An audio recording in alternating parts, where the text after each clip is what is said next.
И к другим темам. Несколько десятков человек собрались сегодня на пикет у здания Рижской думы, чтобы призвать ее не допустить в столице Европрайда, общеевропейского мероприятия в поддержку сексуальных меньшинств. На месте событий побывала Яна Рубинчик. Люди с плакатами, на которых изображена семья – мама, папа и дети. Инициаторы проведения пикета – антиглобалисты. Их поддерживают и другие общественные организации. Во время прайда нет ничего осуждающего. Люди веселые, доброжелательные, дружные, пестро наделись, все улыбаются. То есть, нет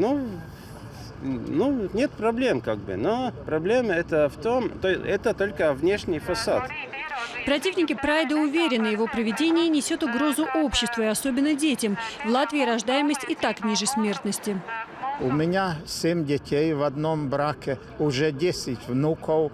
И я проповедую только эти ценности, потому что благосостояние народа и государства может постоять только когда здесь люди. А нам хочет принести сюда, чтобы здесь было хорошо охраняемое кладбище. Ларису на акцию протеста привела семейная драма. Большая проблема в семье. У нас папа ушел жить к молодому человеку, оставил 3 детей. Иностранные туристы делают снимки, а антиглобалисты собирают подписи против Европрайда в столице.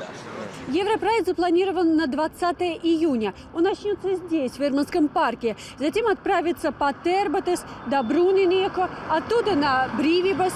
И опять вернется в Верманский парк, где состоится собрание. Число участников – 2000.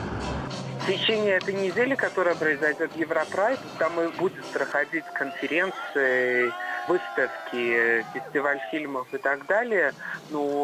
Как парад – это один из видов протеста, который уже исторически использован во всем мире. Так что в Латвии он тоже привлекает больше внимания к той проблематике, которая есть. Впрочем, разрешение на проведение Европрайда Рижская дума официально пока не дала. Здесь обещают учесть мнение жителей, но действовать согласно закону. Яна Рубинчик, Айна Скупч, Латвийское телевидение.